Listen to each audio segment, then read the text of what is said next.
viewers, you're welcome to another edition of the Now Show. Oh my word, today's episode gives me so much excitement because I love it when I'm with people that I love so much. And here I have with me my big sister. Oh my she's no me since I was like a little rat.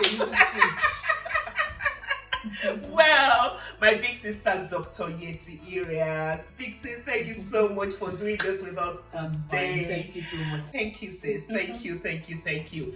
And on today's episode, we're going to be discussing counseling.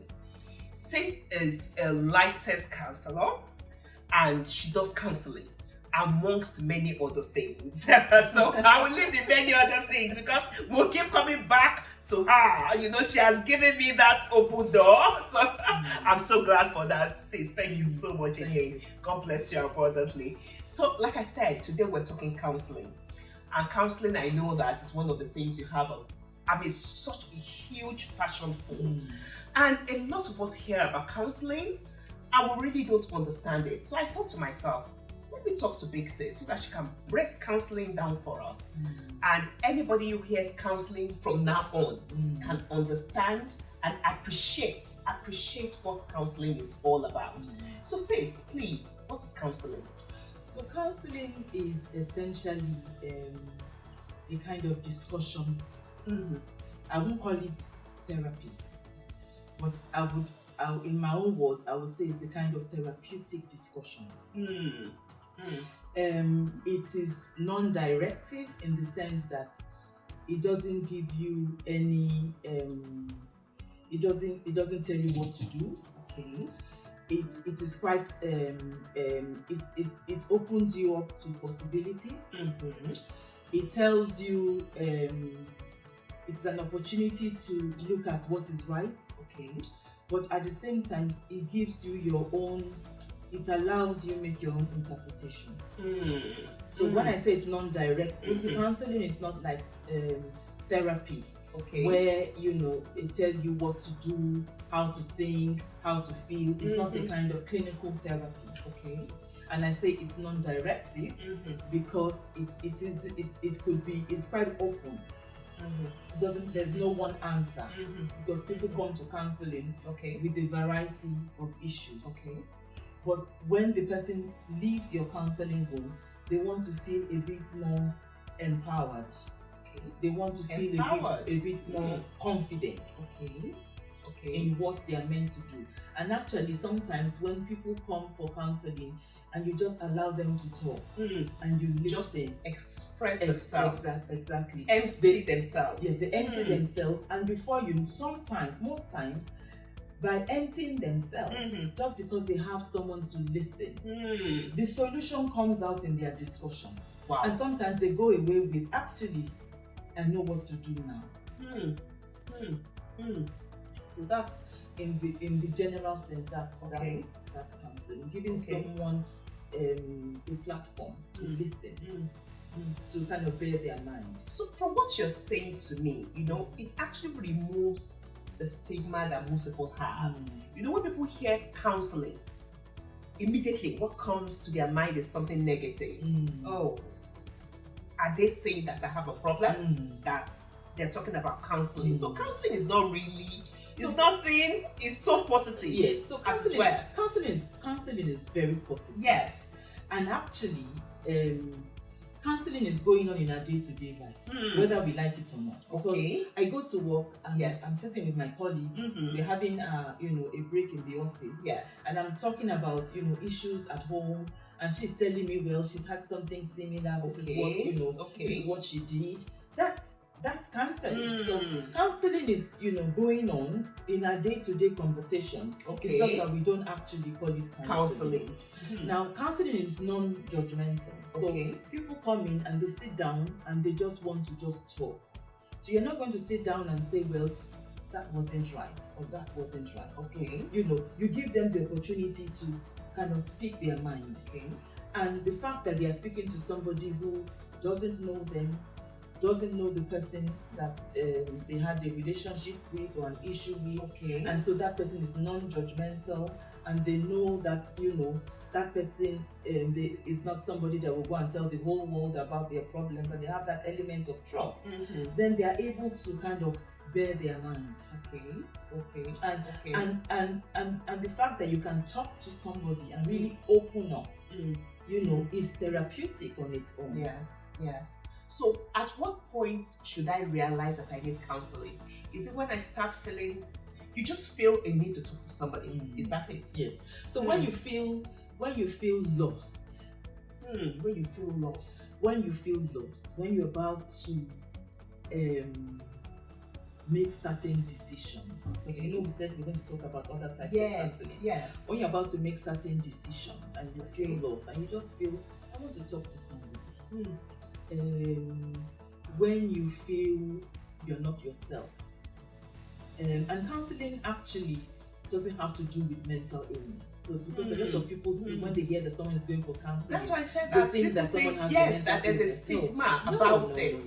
Yes. In the United States, a lot of people are in counseling. It doesn't mean they have a mental illness. It's just that you may just feel you just want a place where you can express your pent-up emotions. You want a safe space. Your pent-up emotions. Wow. You want a safe space where you can, you can talk and be yourself without anybody looking at you and saying, without being judgmental. And being judgmental. And that is important. Yes, and that is very important. So it's not directive. It's not essential. It's not directly therapeutic in the sense that it's not a kind of clinical therapy. You don't have to be a doctor or a psychologist to do counseling. You can learn counseling on its own. Okay. And it's for everybody. Okay. Everybody will benefit from counseling. Okay. Even in schools, they have school counselors who are trained counselors. And you go there and you talk about how you feel. And if the counselor now feels that actually there's something there, that you need something more, they can then advise you to go for other therapies. Okay. So it doesn't mean that the counselor has all the answers. No. It's not a do-it-all kind of thing. Okay. No counselor should say that they have all the answers. Actually, a proper counselor, if they meet with a client and they feel actually you need to see your doctor, or you need to see your GP, or you need to have a specific kind of therapy, that counselor should be able to direct the clients to the right clinician or the right professional. They don't have the answers to everything by any stretch of imagination. Big Sis, I hear you say a lot of things. I hear you talk about training. I hear you talk about counselors not having all the answers. I hear you talking about referrals. I hear you talking about, so that brings me to Christian counseling. Christian counseling. In churches today, the so-called counselors, especially, many of them, no training. They just set up a department in the church where they call counseling department. And people with issues are sent to that department to go and talk to them. So whether they have the right training or not, is this right? Is this proper? No, it isn't proper. Yes. A counselor is meant to be trained. And I do know that Christian counseling, Christian counselors have proper training in Christian counseling. Yes. So there is a course on Christian counseling. You see, that's why we're doing a program like this.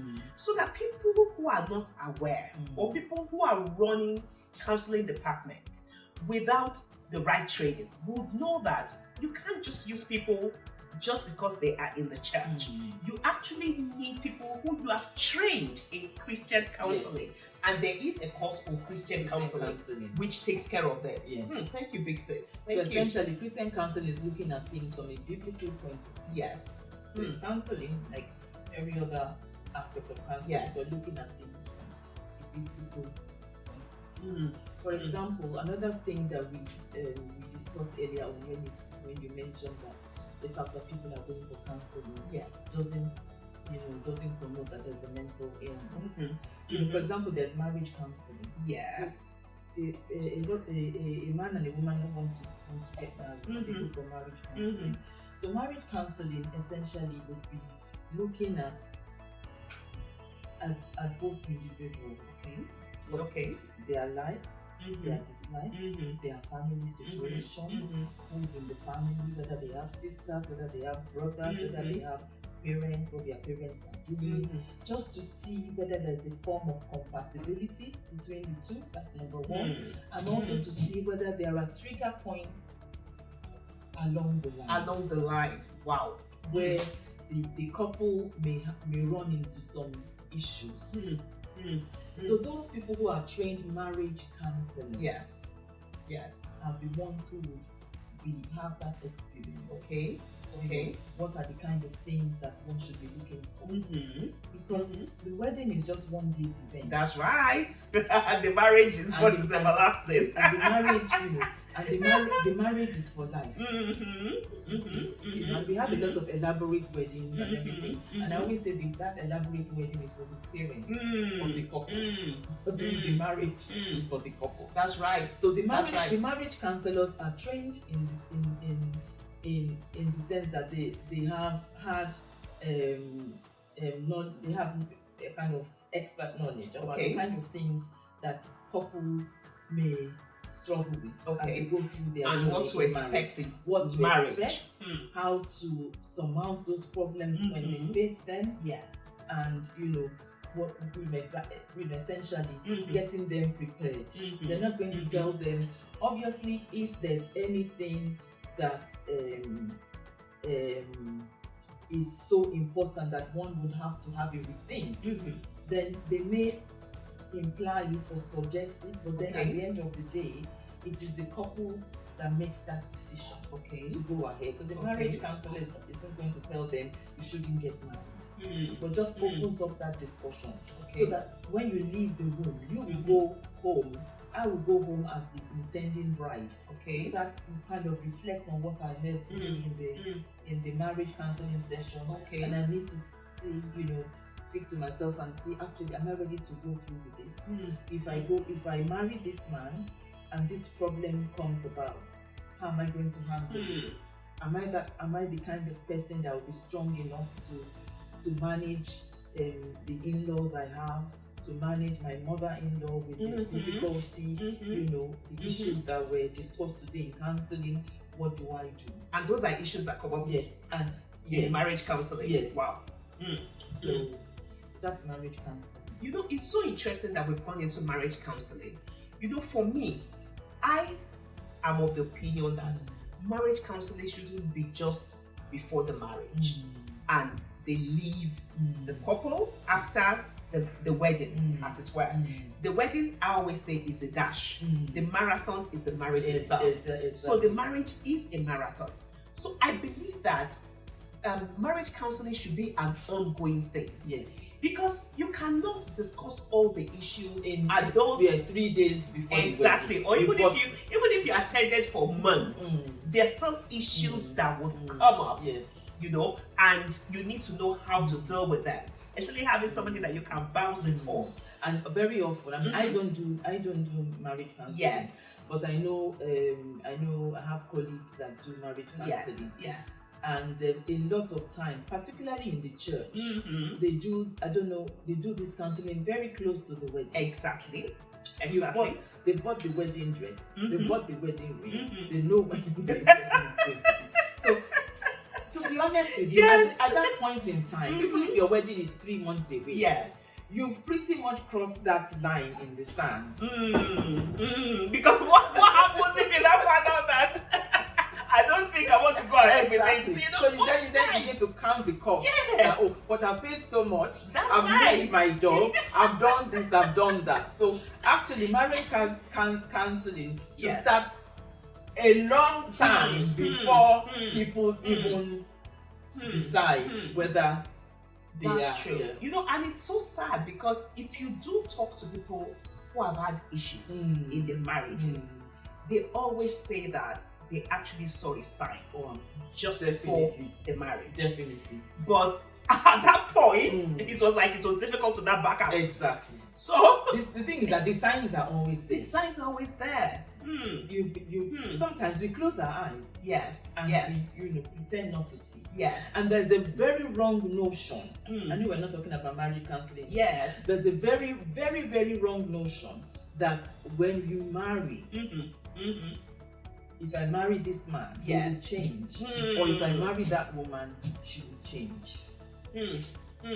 Which is why I said so counseling should be ongoing. Exactly. It should be ongoing. Exactly. So it should be it is something that should be started. Yes. Way long before you start buying things for your wedding. Okay. Because people should have that option of backing down, changing their mind. People should have the option of changing their mind. Wow. If I know I'm going to live with someone for the next 50, 60, 70, 80 years, which is that's right. Maybe 3/4 of my life. I want to be sure I'm making the right decision. Because it is the most important decision of your life. That's true. It is the most important decision. That's true. Of your life. That's true. They say in joke that the devil doesn't need to deal with you once you're in the wrong marriage. Exactly. That's a good one, boss. Don't mind me. Actually, that's what they say. And this thing about we are Christians. Yes. We also talk about it the Christian way. That being unequally yoked. Yes. I watched a talk, and this lady was saying, when you marry somebody who's the devil's child. Yes. The devil doesn't need permission to come into your home. That's right. You're so right. They're coming at any time. Yes. So marriage is the most important decision of your life. Who you marry is so important. Affects everything else. So important. So important. You're hearing it, viewers. Who you marry is so important. Please take note of that. So Big says, when is the realization for anybody that, okay, you know what? Let me be real. I should go and see a counselor. First, should I have a counselor the way I would have a doctor? Because nowadays we're getting to see that there are many people you need in your life. As it's where, I've spoken to a dietitian, you need a dietitian, you need a nutritionist, you need, so a counselor. But I wouldn't say that everybody has to have has to have a counselor. All right. It depends on what you are going through. Okay. But it's good to have somebody. Since there's a lot of stress, a lot of pressure. Let's be real. To have somebody that you can talk to. Yes. Somebody neutral. Okay. Somebody with experience that you can talk to. Somebody with experience. When you are struggling. So you may be struggling on your job. There are people that do corporate counseling. Yes. You may be struggling, like we discussed marriage counseling. Yes. So all those two aspects of counseling I just mentioned are not things that you may need long term. Okay. So you may need them off and on depending on what's going on with you at the time. Can you tell me the different types of counseling available? Okay. I mean, counseling that. There's so many. There's so many types of counseling. Okay. So many. Let's know as much as we can. So we know the common things. Okay. So we have workplace counseling. Okay. We have school counseling. Okay. We have child counseling. We have counseling. marriage counseling. Amazing. We have wellness counseling. Counseling. Wow. Exactly. Okay. Then we have hypnotherapy, which is in a different type of counseling. I don't want to go into. Please just mention, what's that hypnotherapy? That name, I'm liking that big name. So since you mentioned it, please let me know what it is. So hypnotherapy essentially is hypnosis where you put them in a kind of spell, so to speak. And not many people support that kind of therapy, although for most people it works. Does? Although for most people who do it, they feel that it works. Okay. Okay. I know that a lot of people with hypnotherapy. Okay? And then you also have addiction counseling as well. So for people who have, because people can be addicted to lots of things. Some people are addicted to pornography, to alcohol, to to drugs. So we have addiction counseling as well. So there's a counseling for almost every aspect of life. Wow. So doing life. So it's not just a broad base. It's not just a one fits all thing. Okay. Yeah. Okay. So in doing life, it's good to incorporate. Yes, it's good counseling and a counselor. It's good to have a counselor. It's good to have a counselor if you can afford it. Like in the States, almost everybody has a counselor. Are they expensive? I need to know. Are you expensive? To be honest, a lot of the work I do is free of charge. Oh, bless your heart, sis. I would say 90% of what I do is free. Yes. So, and there are many people that are like you, who, just for the love of people, decide that, I have this skill. Let me help people with it, because not a lot of people can afford, if they were to pay, I'm here, doing this with you, just like that. So it's because of your love for people and for the fact that you want to see people do better. That's why you said, yes, I will talk to you, let people know this and everything like that. So it's really amazing. Like you said, some people do it free of charge. So it's essential to look for those people. If you do have an issue, rather than keep it with you, always look for them so that you can talk. Talking to somebody is like half the problem lifted, half the burden lifted. So it's always good to talk. Yeah. Amazing. Thank you so much. So let me ask this question. I realize I need counseling, and I've made that decision that I will go for counseling, but I still need something to convince me that, at the end of the day, this is what counseling is going to do for me. So what am I asking you? What are the benefits? What are the advantages of counseling? First of all, like I said, the fact is that you've been able to onboard in your mind. Okay. So you leave that place. I want people who come to my sessions to leave with a sense of relief. To live with a sense of purpose. To live with more confidence than they had when they were coming in. To be more assertive. To be able to problem solve. So go away with at least a solution or an idea. Yes. Obviously, you don't just come for one session of counseling and it's all over. But at least we can start chipping a little bit at the problem. And I want when you leave that room, the session that day, you want to feel that actually, first of all, the most important thing is the kind of therapeutic relationship, because if you come to meet me for the first time, and we don't gel, you won't be coming back, and it makes a whole lot of difference. Okay, you may feel I don't really get on well. There's just something about this counselor I don't get on well with. I don't see myself gelling with this counselor, and that if that relationship is not there, then we can't build on it from session to session. And sometimes it takes a few sessions actually for us to have a rapport going, for me to build that trust, to say actually I like this counselor, I feel that I can trust her, I feel I can talk to her, I feel I can be real with her. Yes. So it takes at least maybe 2 or 3 sessions.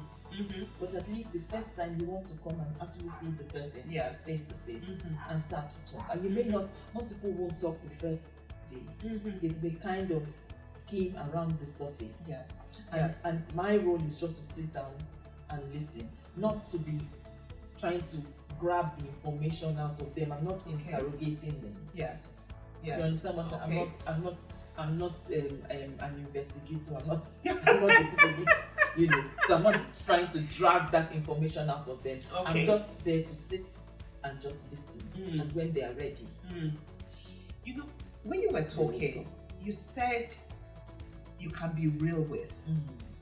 And I found that interesting. Because for you to be real with somebody, you need to be real with yourself first. Exactly. So the issue is, what is are you genuine to yourself? Are you real to yourself? For you to be able to get or use counseling to your best advantage. Because, like Sis said, somebody that you can be real with. So for you to be real with her, for me to be real with her, for example, if I go to see her as a counselor, I have to be real with myself, and so that she will know my issues. Because of course, at the end of the day, what you're going to, the diagnosis, as it were, not diagnosis per se, what you're going to bring out is going to be as a result of the things that I say to you. Shouldn't it be? Exactly. Yes. So that means that I must be real with you.